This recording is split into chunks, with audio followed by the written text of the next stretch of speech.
हाँ जी, सत श्री अकाल दोस्तों, नमस्ते, सलाम। दोस्तों, मैंने अपनी बहुत वीडियोस में डब्ल्यूटीओ के चैप्टर एग्रीमेंट ऑन एग्रीकल्चर के बारे में डिटेल से डिस्कस किया है। तो आज हम डिस्कस करेंगे डब्ल्यूटीओ का एक बहुत ही मुख्य चैप्टर है, जो है बहुत ही मेन चैप्टर है, एग्रीमेंट ऑन सर्विसेज। इसमें कुछ खास पॉइंट्स मैंने नोट करके रखे हुए हैं और जितना मैंने इसको स्टडी किया है इस चैप्टर को काफ़ी डिटेल में है, लेकिन मैं आपको थोड़ा थोड़ा सरल भाषा में हिंदी में समझाऊंगा। अब एग्रीमेंट ऑन सर्विस, इसकी डेफिनेशन क्या है। अब डब्ल्यूटीओ के हर एक चैप्टर में सबसे पहले आर्टिकल 1 है, तो उसमें डेफिनेशन दी हुई है जिसके रिलेटेड वो चैप्टर है। उसके बाद आर्टिकल 2 में क्लासिफिकेशन की गई हैं कि जो वो एग्रीमेंट है उसकी क्लासिफिकेशंस क्या हैं, उसको डिवाइड किया गया। फिर आर्टिकल 3 में मेन शर्तें लिखी हुई हैं। आर्टिकल 3, 4, 5 ऐसे करके 7-8 आर्टिकल हर एक चैप्टर के लगभग हैं, तो उसमें कंडीशंस लिखी हुई हैं कि ये कंडीशंस लागू होंगी डब्ल्यूटीओ में। तो सबसे पहले चलते हैं आर्टिकल 1 डेफिनेशन इसकी बहुत सिंपल है कि मैन्युफैक्चरर के अलावा जो भी कुछ होता है उसको सर्विस कहते हैं, यानी कि उत्पादन को छोड़कर बाकी जो भी कुछ होता है, सेवा का व्यापार जिसको हम हिंदी में कह सकते हैं, तो वो आता है हमारा सर्विस ट्रेड में। अब उसके बाद उसकी है क्लासिफिकेशन। अब ये सर्विस को 2 मुख्य भागों में इन्होंने बांटा है डब्ल्यूटीओ के हिसाब से। एक है फाइनेंशियल और एक है नॉन फाइनेंशियल। अब फाइनेंशियल सर्विस में क्या क्या आ जाते हैं, जैसे बैंक्स हैं, बीमा कंपनीज़ हैं, या सरकारी या सहकारी पद हैं, ठीक है, या फिर शेयर मार्केट है। तो ये सारा आ जाता है फाइनेंशियल सर्विस में। और ऐसे ऐसे करके इन्होंने टोटल 29 सर्विसेज की जो लिस्ट बनाई हुई है, जो कि फाइनेंशियल सर्विसेज में आती है। उसके बाद फिर आ जाता है non financial service. Non financial service में क्या है, जैसे कि कोई एडवोकेट है, वकालत का काम, हॉस्पिटल्स हैं, स्कूल्स हैं, यूनिवर्सिटीज़ हैं, ये सारा नॉन फाइनेंशियल में आता है। होटल हैं, रेस्टोरेंट हैं, टेलीकम्युनिकेशन है, ये सारा नॉन फाइनेंशियल में आ जाता है। और ऐसे ऐसे करके लगभग 64 इन्होंने लिस्ट बनाई हुई है नॉन फाइनेंशियल सर्विसेज की। अब आर्टिकल 3 में शुरू होती हैं इनकी मेन कंडीशंस। तो वो मेन कंडीशंस मैं आपको मोटे मोटे बता रहा हूँ कि क्या हैं। उसके बाद आप खुद इनका मूल्यांकन कीजिए, खुद आप थिंक कीजिए ठंडे दिमाग से कि ये हमारे देश के लिए कितना बेनिफिट है और कितना इसका डिसएडवांटेज है। तो इसकी पहली कंडीशन क्या है, WTO member countries have to open borders for foreign service providers, यानी कि WTO के जितने भी मेंबर हैं, जितने भी देश WTO के मेंबर हैं, वो फॉरेन प्रोवाइडर्स के लिए अपने देश की सीमाएं खोलें। मतलब अगर फॉरेन कंपनीज भारत में आके अपना काम करना चाहती हैं तो भारत की सरकार उनको रोकेगी नहीं। वैसे तो ये रूल हर देश पे लागू होता है, लेकिन अभी मैं फ़िलहाल भारत की करूँगा कि भारत के इसको क्या डिसएडवांटेज हैं और क्या एडवांटेज हैं।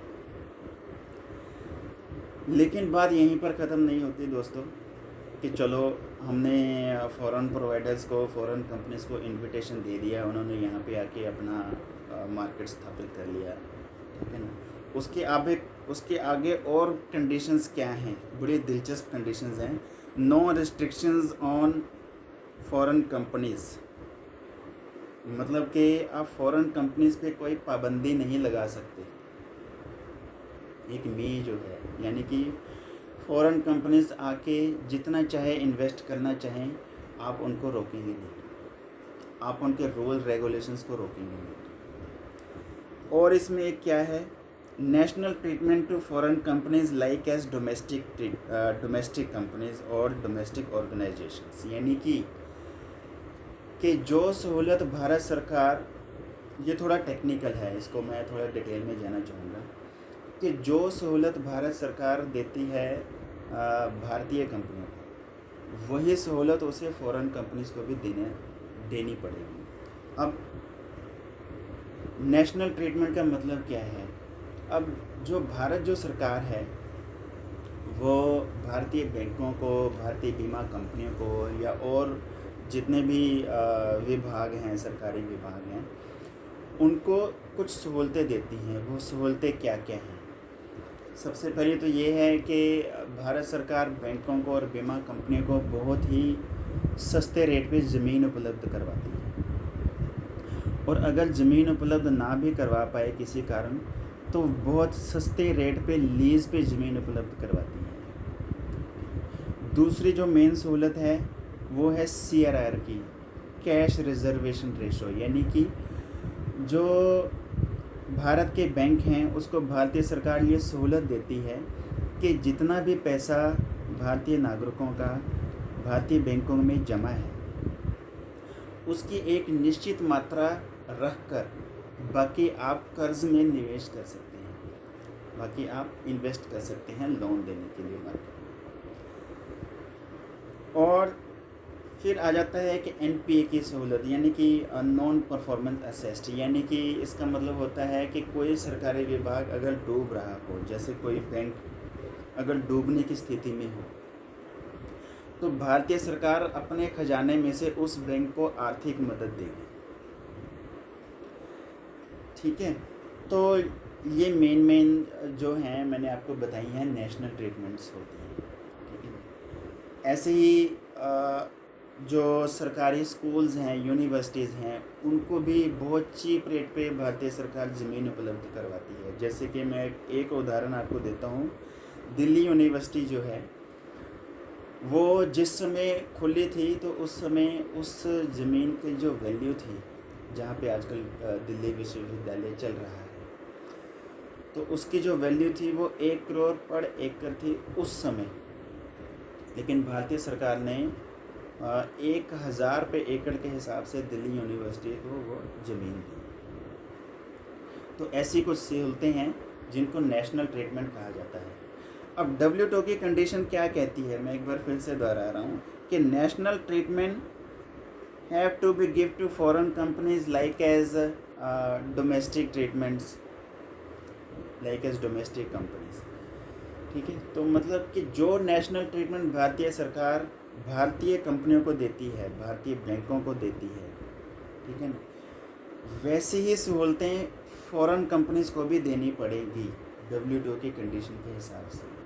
मतलब कि अगर कोई फॉरेन बैंक आकर यहाँ पर भारतीय सरकार से ज़मीन मांगे तो वो उपलब्ध करवानी पड़ेगी, और उतने ही सस्ते रेट पे, जितने सस्ते रेट पे वो भारतीय बैंकों को उपलब्ध करवाती है। ठीक है जी, ऐसे ही कोई फॉरेन यूनिवर्सिटी आके या फॉरेन कॉलेजेस आकर यहाँ पे स्कूल खोलना चाहें, कॉलेज खोलना चाहें, ठीक है ना, तो उनको उतने ही सस्ते रेट पे भारतीय सरकार को ज़मीन प्रोवाइड करवानी पड़ेगी। ठीक है, अब और कुछ चलती हैं धार्मिक संस्थाएं, जैसे आपने सुना होगा एक गीता प्रेस है गोरखपुर में, तो उसको सरकार की तरफ से हाईली सब्सिडाइज्ड पेपर मिलता है, यानी कि बहुत ही सस्ते रेट पे उसको कागज़ मिलता है गीता छापने के लिए या रामचरितमानस छापने के लिए। और वो लोग भी बहुत ईमानदार हैं, वो लोग भी गीता छाप के, रामचरितमानस छाप के आगे 20-20, 25-25 रुपये में इसको आम लोगों को प्रोवाइड करवाते हैं। अब मान लीजिए कि कोई विदेशी संस्था आकर यहाँ पर बाइबल छापना चाहे, तो वो भारत सरकार को कहेगी कि हमें भी उतने ही चीप रेट पे आप कागज़ उपलब्ध करवाइए जितने चीप रेट पे आप गीता प्रेस को करवाते हैं। तो भारतीय सरकार उसको मना नहीं कर सकती, उसको देनी पड़ेगी। ठीक है, तो ये तो हो गई नेशनल ट्रीटमेंट, जिसका मैंने आपको डिटेल में समझा दिया है। ठीक है, उसके बाद इसका चौथा आर्टिकल क्या कहता है कि no interference of government on profit of foreign companies, no interference of SOPs of foreign companies, मायने तो rules and regulations of the companies, यानी कि भारतीय सरकार कोई इंटरफेरेंस नहीं कर सकती फॉरेन कंपनीज के प्रॉफिट में, फॉरेन कंपनी के रूल्स एंड रेगुलेशंस में। यानी कि विदेशी कंपनियां आकर यहाँ पर जितना भी मुनाफा कमाना चाहें तो भारतीय सरकार उनको रोकेगी नहीं। जबकि सरकारी रूल्स के हिसाब से हर कंपनी को एक रिस्ट्रिक्शन लगी होती है सरकार की तरफ से कि आप इतना ही प्रॉफिट कमा सकते हैं, आप इतना ही इन्वेस्ट कर सकते हैं, ठीक है जी। और उसके बाद रूल्स एंड रेगुलेशंस पे इंटरफेरेंस कैसे नहीं कर सकती, इसका भी मैं आपको डिटेल में समझाता हूँ। लगभग 2004-05 की बात है, जब मनमोहन सिंह की सरकार थी, तो उस समय दक्षिण भारत में सुनामी आया था, आपको पता ही है, ठीक है ना। तो उस समय लगभग 33,000 गांव जो हैं वो प्रभावित हुए थे इस सुनामी से। तो उस समय क्या हुआ था कि भारतीय सरकार ने उस समय कहा भारतीय बैंकों को और भारतीय बीमा कंपनी, भारतीय बैंकों को कहा कि अब जिनके घर बार उजड़ गए हैं उनको दोबारा से अपनी लाइफ शुरू करनी है, तो आप उनको सस्ते ब्याज दर पर कर्ज दीजिए। कितने सस्ते ब्याज दर पर? जो मतलब होम लोन होता है उससे भी कम। होम लोन की परसेंटेज आजकल 9-10% चल रही है, उस समय शायद 8-9% होगी। तो उस समय लोन प्रोवाइड करवाया गया भारतीय बैंकों की तरफ से लगभग 5%, ठीक है जी। लेकिन विदेशी बैंकों ने, अब मद्रास में सिटी बैंक भी है, स्टैंडर्ड चार्टर्ड बैंक भी है, तो उनको भी भारतीय प्रधानमंत्री की तरफ से रिक्वेस्ट किया गया कि आप भी करो, तो उन्होंने साफ मना कर दिया। ये मेरी एक बार डिस्कशन हुई थी, मेरे ऑफिस में एक मेरे क्लाइंट आए थे साउथ से, तो उनसे वैसे ही मेरी चर्चा चल रही थी किसी बात को लेके कि सुनामी आया तो इतना नुकसान हुआ था, तो उन्होंने मुझसे ये बातें शेयर करी। उसके बाद भारतीय सरकार ने बीमा कंपनियों को कहा कि आप फ़ौरन जिन लोगों के घर बार उजड़ गए हैं और जो लोग क्लेम कर रहे हैं कि हमने बीमा करवाया था लेकिन हमारे कागज़ बह गए सुनामी में, तो आप फ़ौरन उनको क्लेम दीजिए। आप अपने रिकॉर्ड में चेक कीजिए, अगर वाकई उन्होंने क्लेम करवाया है, प्रीमियम भरा है, तो आप उनको फ़ौरन भुगतान कीजिए, ठीक है। तो लेकिन विदेशी बीमा कंपनी की तरफ से इतनी जल्दबाजी नहीं की गई। उन्होंने कहा कि नहीं, हम पहले अपनी पूरी तसल्ली करेंगे, पूरी इंक्वायरी बिठाएंगे कि वाकई उन्होंने करवाया भी है या नहीं। खैर इंक्वायरी करनी बनती भी है, लेकिन ये है कि भारतीय बैंकों ने थोड़ा एक मदद के लहजे से जरा जल्दी किया इसका। उसके बाद कई भारतीय बैंकों ने उस समय कई गाँव को गोद लिया। गोद लेने का मतलब समझते हैं, जैसे कि गांव में डेवलपमेंट के काम करवाए बैंकों ने, जैसे स्टेट बैंक ऑफ इंडिया ने करवाए, पंजाब नेशनल बैंक ने भी करवाए, ठीक है। लेकिन किसी भी विदेशी बैंक ने ऐसा कोई काम नहीं। और जब प्राइम मिनिस्टर ने उनसे रिक्वेस्ट किया तो उन्होंने पहली बात तो ना कर दिया कि सॉरी, हम ऐसा नहीं कर सकते क्योंकि हम यहाँ पे प्रॉफिट कमाने आए हैं, लेकिन हम इस काम के लिए नहीं हैं। और जब प्रधानमंत्री ने RBI से कहलवाया तो उन्होंने RBI को भी कड़े शब्दों में ना कर दिया कि देखिए, अगर आप हमें ज़्यादा प्रेशराइज करोगे, अभी क्या है कि 1 जनवरी 2005 से WTO की कंडीशंस लागू हो चुकी हैं, तो आप अगर हमें ज़्यादा प्रेशराइज करेंगे तो हम डिस्प्यूट सेटलमेंट काउंसिल पे शिकायत करेंगे। अब शिकायत कौन करेगा? वो थोड़ी करेंगे, उनके पीछे है अमेरिका, तो अमेरिका शिकायत करेगा WTO में कि भारतीय सरकार WTO के नियमों की उल्लंघना कर रही है, माने कि इंटरफेरेंस कर रही है रूल एंड रेगुलेशंस में फॉरेन कंपनीज़ की और उनके प्रॉफिट में, ठीक है ना। जब विदेशी बैंकों ने मना कर दिया तो कुछ भारतीय प्राइवेट बैंक भी खुले हुए हैं, आपको पता है, जैसे ICICI है, HDFC है, ठीक है ना। तो उन्होंने भी साफ मना किया कि जी सॉरी जी, आप अगर विदेशी बैंक आपकी कोई हेल्प नहीं कर सकते तो हम भी नहीं कर सकते, क्योंकि हमें भी तो कंपटीशन करना है, तो हम पिछड़ जाएंगे। सिर्फ सरकारी बैंकों ने मदद करी, तो मेरा कहने का मतलब ये है कि विदेशी बैंक आके, फॉरेन कंपनीज आके यहाँ पे प्रॉफिट कमा सकती हैं, ठीक है ना। जब चाहे बंद करके लोगों का पैसा जमा करके भाग भी सकती हैं, तब भी भारतीय सरकार कुछ नहीं कर सकती। लेकिन अगर हमें ज़रूरत पड़े तो वो हमारी मदद करने के लिए तैयार नहीं है, वो सिर्फ भारतीय बैंक ही करेंगे। तो अब आप सोचो, कल को अगर प्राइवेटाइजेशन के नाम पे भारतीय बैंक और ज़्यादा इफ़ेक्ट होने लग जाएं, बिल्कुल ही बंद हो जाएं, फिर तो ये जितनी थोड़ी बहुत मदद भारतीय बैंक कर रही है ना लोगों की अभी आपातकालीन स्थिति में, वो भी होनी बंद हो जाएगी, क्योंकि प्राइवेट कंपनियां तो करेंगी नहीं, करेंगे सिर्फ सरकारी कंपनी, ठीक है ना। इसलिए मैं आपसे बार बार कहता हूँ कि प्राइवेटाइजेशन के क्या डिसएडवांटेज हैं, इसको अच्छी तरह जान लीजिए, तब आप सोच समझकर सरकारी विभाग को कोसें, ठीक है। तो ये है एग्रीमेंट ऑन सर्विस ट्रेड, ये मैंने आपको मोटा मोटा बताया है।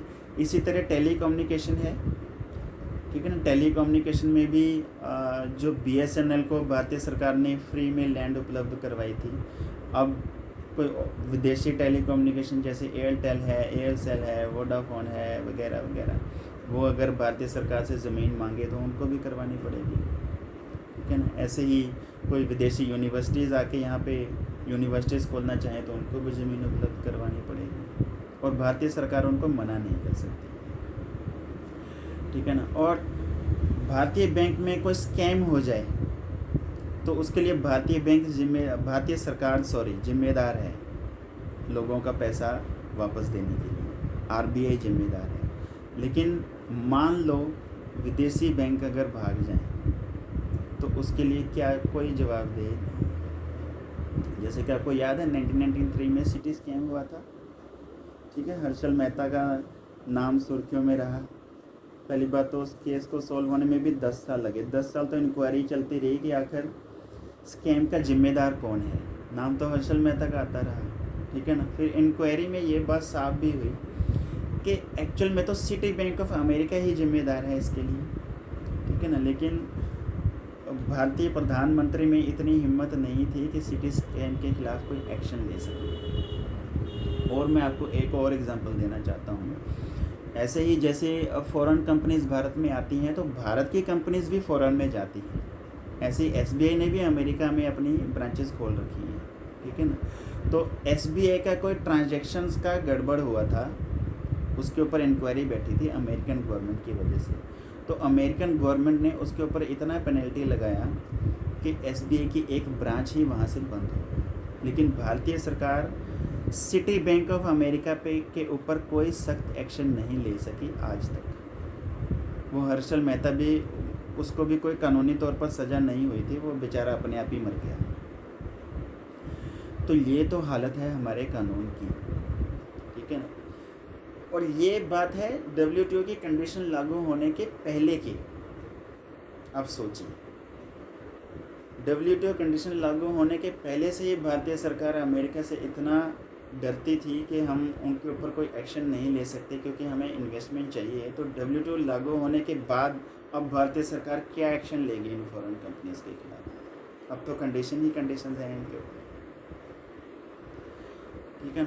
और ऊपर से देखिए एग्रीमेंट ऑन एग्रीकल्चर में ये लोग कह रहे हैं जी कि आप किसानों की सब्सिडी कम करो,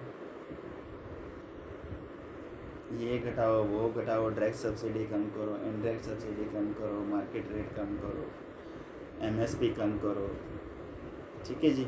और लेकिन एग्रीमेंट ऑन सर्विसेज में क्या चाह रहे हैं ये लोग कि जो आप नेशनल ट्रीटमेंट देते हो अपनी भारतीय कंपनी को, वही ट्रीटमेंट्स हमें भी दो। तो हो गई ना ये आप विरोधी बात, ठीक है ना। किसानों के लिए सब्सिडियाँ कम करो और फॉरेन कंपनीज को सब्सिडी दो, ठीक है। और 2 साल पहले मैं आपको एक और बात बता दूं कि मोदी सरकार को भी बहुत बड़ा झटका लगा जब WTO में फिर से शिकायत की गई अमेरिका द्वारा कि भारतीय सरकार अपने व्यापारियों को की सब्सिडी कम नहीं कर रही है। वैसे तो आपको पता ही है कि भारतीय सरकार कितनी सब्सिडी देती है इंडस्ट्रियलिस्ट्स को, लेकिन अमेरिका की तरफ से ये शिकायत की गई कि इंडस्ट्रियलिस्ट्स भारत के जो व्यापारी हैं अब इतने सक्षम हो गए हैं, इतने आत्मनिर्भर हो गए हैं कि उनको अब सब्सिडी की ज़रूरत नहीं रही, तो भारतीय सरकार को वो सब्सिडी देना बंद करना चाहिए। तो ये आप समझ सकते हैं कि WTO का कितना ज़्यादा इंटरफेरेंस है भारतीय कानून के अंदर, और भारतीय कानून जो है वो फॉरेन कंपनीज के रूल्स एंड रेगुलेशंस के ऊपर इंटरफेरेंस नहीं कर सकती। ठीक है दोस्तों, अब डिटेल में अगर पढ़ना हो तो मैं आपको PDF उपलब्ध करवा दूंगा। मैं एक बार फिर से कह रहा हूँ, एग्रीमेंट ऑन सर्विसेज का अलग से चैप्टर भी आप डाउनलोड कर सकते हैं, ठीक है, या आप इसका जो गेट एग्रीमेंट का जनरल ड्राफ्ट है वो लगभग 105-10 पन्नों का है, तो उसको भी खोल के आप इसको अलग से पढ़ सकते हैं, उसमें ढूंढ के पढ़ सकते हैं। वैसे मैंने आपको ऑलरेडी बता ही रखा है कि जो WTO का जो टोटल एग्रीमेंट है वो लगभग 500-550 पेजेस का है, उसमें 28 चैप्टर हैं। तो ये जो एग्रीमेंट ऑन सर्विस का चैप्टर है ये 12th चैप्टर है। ठीक है दोस्तों, आज के लिए बस इतना ही। अगली वीडियो में कुछ और बात करेंगे इसी के रिलेटेड, एग्रीमेंट ऑन सर्विस के रिलेटेड ही। फिर अगली वीडियोस में कुछ और बनाऊंगा, ट्रिम्स चैप्टर है उसके रिलेटेड, और ट्रिप्स चैप्टर है उसके रिलेटेड, और ऐसे ही करके एक एग्रीमेंट ऑन टेक्सटाइल है, कपड़ों के व्यापार को लेकर समझौता, और ऐसे ही टैक्स को लेकर, ड्यूटीज़ को लेकर कुछ समझौते हैं, उनके बारे में मैं चर्चा करूंगा। लेकिन उनके बारे में अभी मुझे पढ़ना है, तो वो मैं आपसे धीरे धीरे बात करूंगा। लेकिन अभी तक मैंने जितना पढ़ा है वो मैंने आपसे शेयर किया है, और मैं चाहूँगा कि आप खुद पढ़ें और ख़ुद ठंडे दिमाग से सोचिए कि इसका हमें कितना एडवांटेज है और कितना डिसएडवांटेज, ठीक है ना। और अब सवाल ये आएगा कि इससे बचने का सॉल्यूशन क्या है। तो बचने के सॉल्यूशन पे भी हम आएंगे, लेकिन भारतीय गवर्नमेंट वो सॉल्यूशन कभी करना नहीं चाहेगी, लेकिन हम लोग अगर चाहें तो खुद से वो सॉल्यूशन ज़रूर कर सकते हैं। ठीक है दोस्तों, आज के लिए इतना ही। सत श्री अकाल, नमस्ते, सलाम।